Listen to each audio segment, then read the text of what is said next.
Terima kasih ya Abah, terima kasih sebentar. Kami juga akan duduk diam, merendahkan diri, mendengarkan firman-Mu ya. Shalom Bapak Ibu Saudara, puji Tuhan, senang sekali berkesempatan untuk menyampaikan firman Tuhan di tempat ini. Puji Tuhan, hari ini kita akan belajar Bapak Ibu Saudara dari sesuatu yang sangat penting dengan tema hidup sebagai hamba Allah. Nah, hidup sebagai hamba Allah. Hamba Allah di sini bisa diartikan menjadi kayak anak Tuhan, pelayan Tuhan. Jadi bagaimana kita punya sikap hidup sebagai anak Tuhan. Nah, kita akan belajar nanti dari satu tema besar yang sudah disampaikan ke dari Rayon buat kita semua berkaitan dengan subtema tadi ya, hidup sebagai hamba Allah.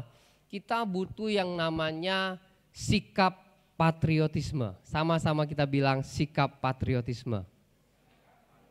Ya, hari-hari ini bulan Agustus kita tahu kita memperingati hari kemerdekaan bangsa kita yang ke-79, di jalan-jalan, di gang-gang sudah dihiasi.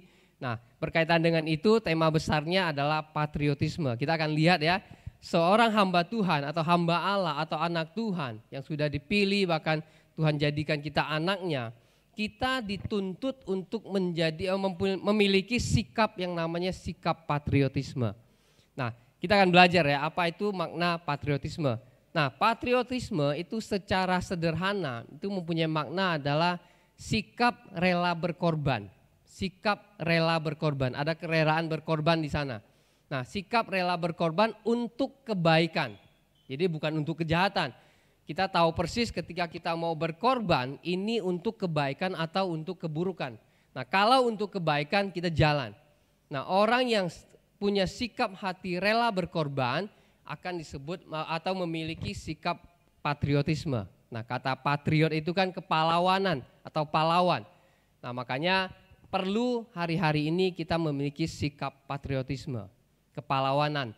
Nah, dalam hal apa? Saya dapatkan sederhana, dalam keluarga dulu saja. Bukan berarti nggak boleh di luar, tapi hebatlah dimulai dari keluarga. Yang setuju boleh katakan amin. Jadi kita mau berkorban buat anggota keluarga kita dulu. Nah, jangan di luar kita hebat tapi di keluarga justru berantakan. Nah, beberapa minggu ini bahkan sebulan ini di toko saya kemarin sempat pasang TV gitu ya. Di rumah udah nggak pernah nonton TV, jarang sekali kita nonton TV. Nah, di toko karena lagi santai kita pasang TV dan kita nontonnya iNews, Metro TV, TV One itu kan yang semua isinya berita. Nah, sepanjang bulan saya kaget juga loh, beritanya selalu pembunuhan, pemerkosaan, dan itu di lingkungan keluarga loh. Luar biasa banyak, selalu beritanya itu tentang keluarga yang keluarganya ada yang istri yang bakar suami, ada juga yang begitu. Nah, banyak masalah-masalah keluarga, makanya saya pikir hebat itu harus mulai dari keluarga. Yang setuju baik kata amin. Nah, kedua baru tempat kerja. Tadi pagi juga saya sampaikan. Di gereja ngapain? Gereja kita belajar. Amin saudara? Amin. Saya juga belajar. Saya pikir kita semua di gereja justru kita belajar. Belajar mengasihi Tuhan. Dan bukti kita mengasihi Tuhan, kita mengasihi sesama kita. Orang di sekitar kita. Yang setuju sekali lagi boleh katakan amin. Ini kita juga dapatkan dari Tuhan kita, Tuhan Yesus. Di mana dia harus mati di kayu salib, semua itu dia berkorban untuk kita. Supaya kita ini dikembalikan, bahasa teologinya itu dikembalikan ke ciptaan semula, rancangan semula. Boleh tepuk tangan dulu buat Tuhan kita. Makanya kita mau belajar ya bagaimana Tuhan kita luar biasa, bagaimana dia baik mengasihi kita. Nah, bagaimana dia sungguh-sungguh itu ingin kita berhasil. Nah, kita akan belajar hari ini dari sikap patriotisme itu. Kita baca di 1 Petrus 2 ayat 11 sampai 19 sebenarnya. Nah, saya tidak bacain semua, nanti saya akan bacakan yang penting-penting saja di sini. Sekali lagi, ini adalah sikap hidup sebagai hamba Allah atau anak Tuhan kita, sikap kita seperti apa. Di 1 Petrus 2 ayat 11 sampai 17, ayat 11 dikatakan, saya bacakan ayat 11, saudara-saudaraku yang kekasih, aku menasihati kamu supaya sebagai pendatang dan perantau, kamu menjauhkan diri dari keinginan-keinginan daging yang berjuang melawan jiwa. Yang pertama, hidup sebagai pendatang. Kita ini dikatakan sebagai pendatang atau perantau. Jadi sikap seorang perantau, pendatang, artinya kita ini bukan penduduk bumi ini. Kita nanti akan memiliki warga kerajaan sorga. Kita bukan lagi warga bumi, tapi warga kerajaan sorga. Nah, makanya sikap rela berkorban itu harus ada pada kita. Karena kita tahu kita ini bukan warga negara dunia, kita ini punya warga negara sorga. Nah, itu yang pertama. Terus yang kedua di ayat 12, milikilah cara hidup yang baik di tengah-tengah bangsa-bangsa bukan Yahudi. Supaya apabila mereka memfitnah kamu sebagai orang durjana, mereka dapat melihat dari perbuatan-perbuatanmu yang baik dan memuliakan Allah pada hari Ia melawat mereka. Yang kedua, milikilah cara hidup yang baik.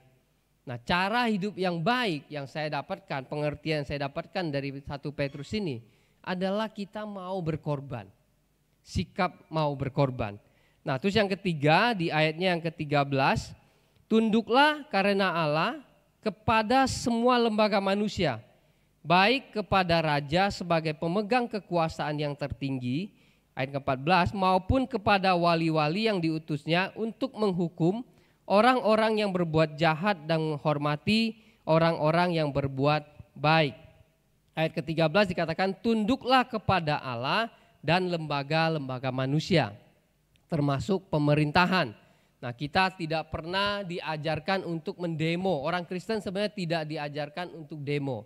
Nah, kalau ada yang tidak pas dengan kita, cara-caranya ada. Mungkin dengan surat, dengan menghubungi, dengan ngajak ketemu, tapi bukan cara-cara seperti duniawi yang pakai demo segala macam. Nah, kita tetap harus tunduk kepada pemerintah. Saya loncat ke ayat ke-19. Ayat ke-19 ini menarik juga buat saya. Di ayat ke-19 dikatakan, sebab adalah kasih karunia jika seorang karena sadar akan kehendak Allah menanggung penderitaan yang tidak harus ia tanggung.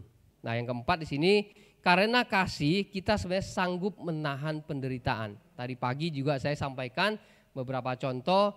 Satu contohnya itu mengenai bagaimana Paulus ketika dia menginjil, itu kan dia banyak ditangkap, di penjara, disiksa. Nah, ada satu kalimat yang menarik sekali buat kita di teologi, di mana kalimat itu katakan bahwa Paulus itu pernah dipukul 40 kurang 1 pukulan. Bahasanya seperti itu, 40 kurang 1 pukulan. Nah, dari situ kita bahaslah, ternyata kalau dibahas, dianalisa, ternyata kalau dipukul 40 kali itu mati. Jadi 40 kurang 1 pukulan artinya 39 kali. Itu artinya memang hampir mati loh. Dan tidak mati, tapi tidak mati. Nah, dari sini memberikan saya pengertian bahwa manusia didesain Tuhan itu sanggup menahan penderitaan. Yang setuju baik katakan amin. Bapak Ibu dan saya itu didesain sanggup menahan penderitaan. Bahkan satu contoh lagi, tadi pagi juga saya sampaikan. Bagaimana istri saya ketika hamil anak pertama normal. Waktu itu saya temani sampai lahir. Itu kan ada istilahnya, kalau mungkin ibu-ibu pasti tahu, ada pembukaan 1, pembukaan 2 gitu kan. Dan itu sakit sekali, ada jedanya memang. Nah, ketika udah selesai, saya sempat ketemu dokternya, saya tanya, dok, kenapa sih ada istilah pembukaan 1, pembukaan 2, kenapa nggak sekaligus gitu loh. Nah, dokternya dengan ketawa, kalau sekaligus mati dia. Jadi dari situ sekali lagi memberikan saya pengertian, ternyata memang dalam durasi tertentu manusia itu sanggup menahan penderitaan. Desain kita berbeda dengan ciptaan yang lain. Yang setuju katakan amin. Kita ini sanggup, jadi jangan dikit-dikit langsung merasa orang yang paling menderita, paling sengsara, apalagi dalam keluarga ya. Wah, kita merasa paling dijolimi, padahal kita sanggup sebenarnya. Apalagi cuma dikatain, kita sanggup. Ya, Bapak Ibu Saudara, jadi kita sanggup menahan penderitaan. Apalagi di sini dikatakan jelas sekali bahwa karena kasih karunia jika seorang sadar di sini artinya rela berkorban akan kehendak Allah, menanggung penderitaan yang tidak harus ia tanggung, tapi dia sadar dia harus rela berkorban. Masih ingat cerita di mana ada satu ibu-ibu yang suka makan kepala ikan? Ya kan? Ketika anaknya masih kecil, dia tuh selalu kepergok sama anaknya makan kepala ikan. Nah, ketika sudah besar anaknya, dia sudah tua, anaknya taunya mamanya ini suka makan kepala ikan. Padahal itu yang enak tuh dagingnya, bukan kepalanya. Yang akhirnya anak itu terus diberi, ketika anaknya udah berhasil semua, dia taunya mamanya suka kepala ikan, diberiin kepala ikan. Suatu kali mamanya nggak tahan. Sebenarnya saya bukan suka kepala ikan, karena itu dagingnya buat anaknya itu. Sebenarnya dia bukan suka kepala ikan, tapi kalau waktu itu susah, ya anaknya makan dagingnya, mamanya ya makan kepala ikannya lah. Nah jadi begitu cerita anaknya juga kaget, wah ternyata bukan suka kepala ikan karena memang dagingnya buat anak-anaknya. Jadi dengan rela atau sukarela menanggung penderitaan atau memberikan mau berkorban.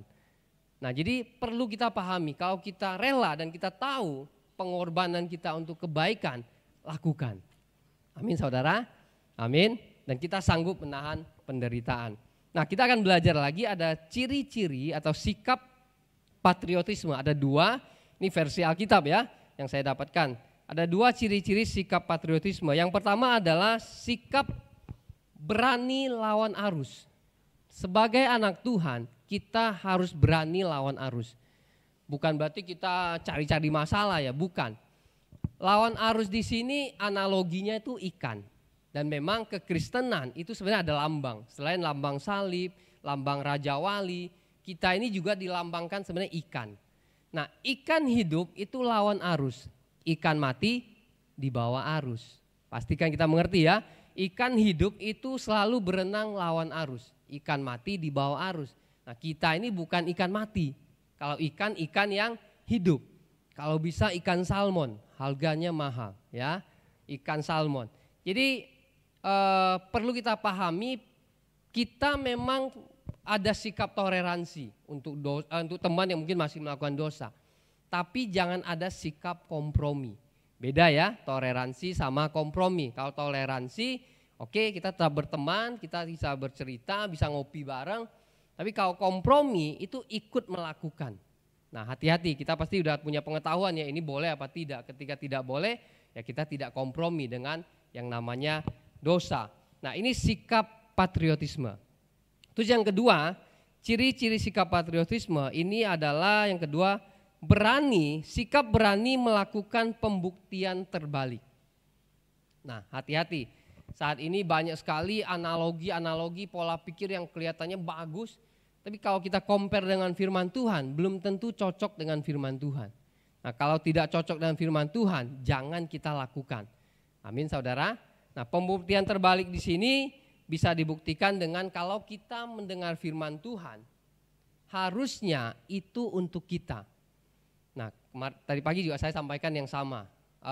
Saya diskusi sama istri, kenapa sih kadang-kadang kami juga bukan hanya jemaat ya, sebagai gembala pun bisa melakukan itu. Ketika dengar firman, kita langsung mikir ini firman buat ini loh. Buat si dia, buat si itu. Padahal sekecil apapun, seperingatan apapun, sekeras apapun di firman Tuhan harusnya buat kita. Amin saudara. Itu harusnya buat kita, jangan kita ukurkan untuk orang lain. Nah ketika kita terima itu dengan kita, otomatis kita akan melakukannya. Nah jadi perlu dilakukan pembuktian terbalik. Sehingga kita mengerti oh ternyata firman Tuhan itu seperti itu. Jadi langkah-langkah yang kita ambil itu akan sesuai dengan firman Tuhan. Kita tidak lagi ini untuk dia. Karena logika kita begitu, kalau apalagi kita sebagai gembala, wah kita tahu nih tipe-tipe pengerja. Dan kita langsung berpikir oh ini buat dia. Salah loh, kita bahas salah loh, itu harusnya buat kita dulu, bukan buat orang lain. Amin saudara, amin. Nah ketika kita mengerti, kita harus melakukan seperti itu. Nah untuk itu saya juga mendapatkan satu perumpamaan ini menarik sekali, mengenai sikap juga ya, sikap rela berkorban di sini ya. Ada satu perumpamaan di Matius 13 ayat 24, ini perumpamaan yang sering kita dengar tentang perumpamaan gandum dan lalang. Ini ada di Matius 13 ayat 24 sampai 30. Nanti pulang baca Bapak Ibu Saudara. Jadi di perumpamaan ini dikatakan ada seorang tuan yang menabur benih gandum. Dia tidak tanam lalang. Ketika ditanam, dan tumbuh, lalang ikut tumbuh. Nah, karyawannya bilang, Tuan atau bos, mau nggak saya cabut ini ilalang? Kata tuannya, jangan. Kalau dicabut bisa ikut kecabut si gandumnya, karena mirip-mirip nih. Nah, si tuannya bilang, biarkan mereka tumbuh bersama. Nanti setelah panen akan ketahuan. Kalau yang lalang itu nggak ada bulirnya, kalau gandum itu ada bulirnya. Nanti disitulah akan dipisahkan. Nah, dari perumpamaan ini membuat saya bertanya. Pertanyaannya adalah kenapa Tuhan itu membiarkan gandum dan lalang tumbuh bersama? Jadi sikapnya itu kenapa kok padahal si anak buahnya atau karyawannya sudah bilang oke, saya cabutin boleh nggak Tuan? Tuannya nggak bilang jangan, tetap aja biar dia tumbuh bersama. Nah sekali lagi pertanyaannya kenapa Tuhan membiarkan gandum dan lalang tumbuh bersama? Nah coba di next. Oke, Bapak Ibu ada yang tahu siapa ini? Doraemon ya. Ini adalah Fujiko Fujio. Dia itu pengarang cerita atau film Doraemon. Ya, kalau ngomong Doraemon saya lihat muka-muka semua pada senyum ya. Karena ini cerita yang lucu sekali, yang senang sekali kita nontonnya. Walaupun berulang-ulang kita nonton. Kalau kita jalan-jalan keluar nginep di hotel, ada TV nggak sengaja kebuka itu pasti kita nonton juga. Dan kita senang. Saya berpikir gini loh, dari mana si Fujiko Fujio ini mendapatkan ide cerita membuat film Doraemon. Di mana kita tahu di situ ada yang namanya Nobita yang sangat menjengkelkan Doraemon. Sangat mengganggu Doraemon. Nah, di mana dia dapat cerita seperti itu sehingga si Doraemon itu senang sekali kita menontonnya. Nah, saya dapatkan pengertian begini. Ternyata kadangkala ada berguna juga orang yang menyebalkan itu ada atau yang menyusahkan kita itu ada di sekitar kita. Supaya potensi kita bisa keluar. Jadi kalau Nobita ada masalah ada apa-apa, Doraemon itu membantu dia dan Doraemon itu bisa mengeluarkan apa yang dia inginkan gitu loh. Jadi potensi kita itu keluar. Jadi hati-hati memiliki sikap yang benar ketika kita ada orang yang menyusahkan kita. Nah memang di firman Tuhan dikatakan di Matius 26 ayat 11, karena orang miskin selalu ada padamu. Orang miskin ini bukan hanya harta ya, tapi yang menyusahkan kita. Tuhan bilang karena ada orang miskin atau orang susah selalu ada padamu. Maksudnya apa? Maksudnya adalah kalau memang ada orang yang menyusahkan kita, milikilah sikap positif memandang itu sehingga justru dengan orang itu potensi kita makin keluar. Yang setuju katakan amin. Jadi jangan langsung di defense gitu ya. Ini orang pasti mengganggu saya segala macam. Nah, hati-hati. Kadang-kadang Tuhan taruh orang-orang seperti itu supaya justru untuk mengasah karakter kita atau kemampuan kita. Sehingga potensi kita semakin kita gali dan semakin keluar. Nah itu makna yang pertama mengenai pembelajaran tentang gandum, mengenai sikap rela berkorban di sini. Nah terus yang kedua ini bagus sekali ketika saya merenungkan dan saya dapatkan wah ini penting nih. Dan saya berkomitmen akan kemanapun kalau ketemu orang mungkin saya perlu menyampaikan ini. Karena ini untuk menyimbangi satu pelajaran atau satu pandangan yang mengatakan bahwa orang yang paling berpotensi menyakiti kita adalah orang yang terdekat kita. Kita sering dengar itu ya. Orang yang paling berpotensi menyakiti kita adalah orang di sekitar kita. Memang itu benar. Ada dan sering terjadi. Tapi jangan sampai kita mengadopsi pengajaran ini sampai 100% atau seutuhnya. Kalau kita menganggap itu yang paling absolut, paling mutlak, hati-hati, kita bisa tidak suka ada orang di sekitar kita, kita bisa tidak mau dekat-dekat dengan orang. Nah, yang kedua ini bisa menyeimbangi.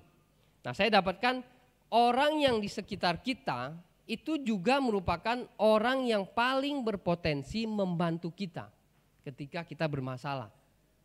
Jadi kalau ada pengajaran bahwa orang yang paling berpotensi menyakiti kita adalah orang terdekat kita. Nah, saya mau ajak kita berpikir juga orang yang paling berpotensi membantu kita itu juga orang paling dekat kita.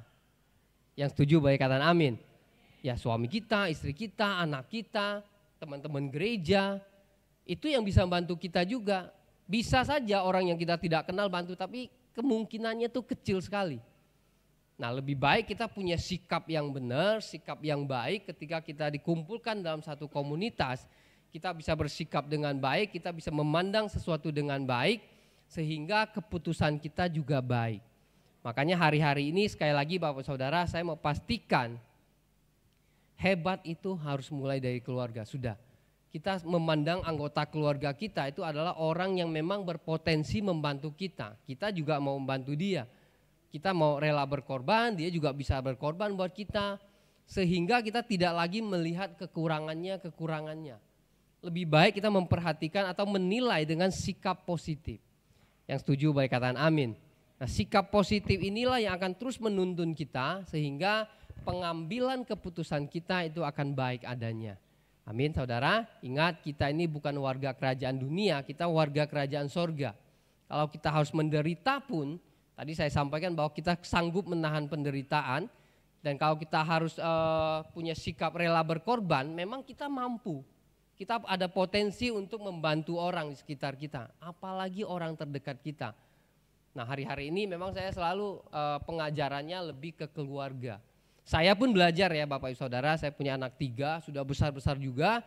Yang kecil aja sudah melawan, ketika diingatkan, kan sudah Pi katanya, dikasih tahu kan sudah. Nah, ini perlu belajar terus nih. Makanya kita perlu ke gereja terus mendengarkan firman Tuhan, karena firman Tuhan itu yang akan menuntun kita. Menyatakan kesalahan, memberitahukan kita bagaimana kita harus bersikap. Nah, hati-hati, tidak gampang memang, makanya perlu sikap rela berkorban. Jadi pahlawan pun pahlawan buat keluarga dulu. Bukan berarti nggak boleh di luar ya, tapi keluarga dulu saya pikir. Karena keluarga ini sangat penting. Bulan lalu kalau nggak salah kita sudah belajar, 2 bulan lalu kita sudah belajar tentang keluarga. Bagaimana keluarga ini menjadi keluarga yang sangat penting. Tuhan Yesus pun melakukan mujizat pertama kali untuk keluarga. Yang kita pahami bahwa ini sangat penting. Dan yang perlu kita ketahui juga, iblis juga tahu bahwa keluarga ini kalau baik-baik saja, dia itu nggak ada kerjaan. Akhirnya dia berusaha merusak keluarga. Nah, pastikan kita berperan dengan baik sebagai suami, berperanlah sebagai suami yang baik, sebagai istri, sebagai anak. Nah, ini banyak anak-anak juga ya. Tetap hormati orang tua ya, anak-anak ya. Kalau yang lagi viral, jangan ya dek gitu, jangan melawan orang tua maksudnya, jangan ya dek gitu ya. Yang muda-muda jangan ya. Jangan melawan orang tua ya dek ya, tetap menghormati orang tua. Puji Tuhan, saya pikir itu yang bisa saya sampaikan. Jadi kesimpulannya adalah yang pertama, miliki sikap patriotisme seperti Tuhan Yesus yang mau berkorban untuk kebaikan. Miliki itu. Itu bisa membuat kita hidup lebih baik lagi. Dan itu contoh daripada Tuhan Yesus. Yang kedua, memandang positif orang sekitar kita. Siapapun dia, kita bisa memandang dengan positif.